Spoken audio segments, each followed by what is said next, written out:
करुणा आणि धनंजय मुंडेंचे संबंध लग्नासारखेच, दोघांनी 2 मुलांना जन्म दिला, हे एकाच घरात राहिल्याशिवाय शक्य नाही.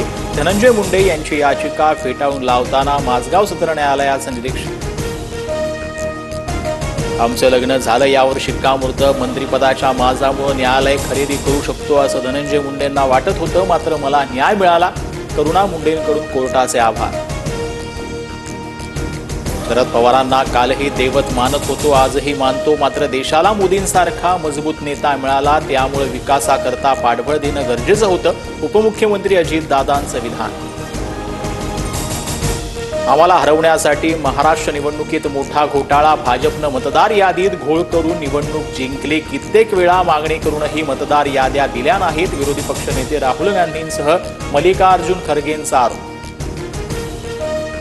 शिवरायांचा अपमान करणाऱ्या प्रशांत कोरटकरला अखेर जामीन मंजूर. कोल्हापूर सत्र न्यायालयाचा निकाल. तर कागदोपत्री जामिनाची प्रक्रिया आणि महावीर जयंतीमुळे कोरटकरचा मुक्काम 2 दिवस कोठडीतच असण्याची शक्यता.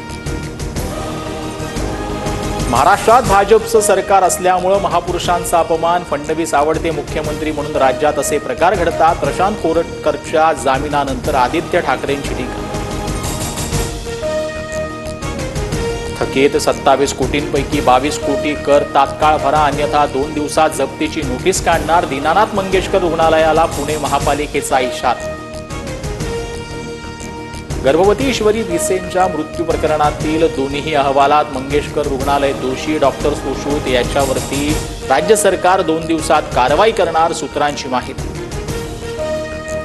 सरपंच संतोष देशमुख हत्या प्रकरणावरती उद्या विशेष मकोका न्यायालयात सुनावणी. सरकारी वकील उज्ज्वल निकम आणि आरोपींचे वकील यांच्या सवाल जबाब होण्याची शक्यता.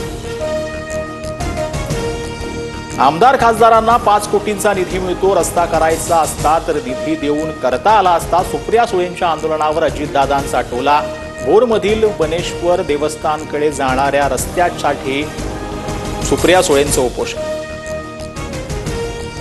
अर्थ खात्याकडून वेळेवर पैसे न मिळाल्यानं आम्हाला अडचण होते, वेळेत पैसे दिल्यास एसटी महामंडळ तोट्यात राहणार नाही. मंत्री प्रताप सरनाईकांकडून खंत व्यक्त. नांदेडमध्ये दुसऱ्या दिवशी वादळी वाऱ्यासह गारांच्या पावसानं शेतपिके जमीनदोस्त. गडचिरोलीच्या भामरागड तालुक्यात गारपिटीमुळे दुर्गम भागातील दूरध्वनी सेवेवर परिणाम. तर सोलापुरातही मोठ्या प्रमाणात पाणी झाल्यानं शेतात पाणीच पाणी. 26 अकराचा मास्टर माइंड तहूर राणाला उद्या भारतात आणणार. एनआयएची टीम तहूर राणाला घेऊन रवाना. राणा सुरुवातीचे काही आठवडे एनआयएच्या कोठडीत राहण्याची शक्यता. अमेरिका आणि चीनमध्ये टॅरिफ वॉर. अमेरिकेकडून चीनवर 125% आयात शुल्क लावत पुन्हा पलटवार. सलग दुसऱ्या दिवशी अमेरिकेनं चीनवरचे टॅरिफ वाढवलं.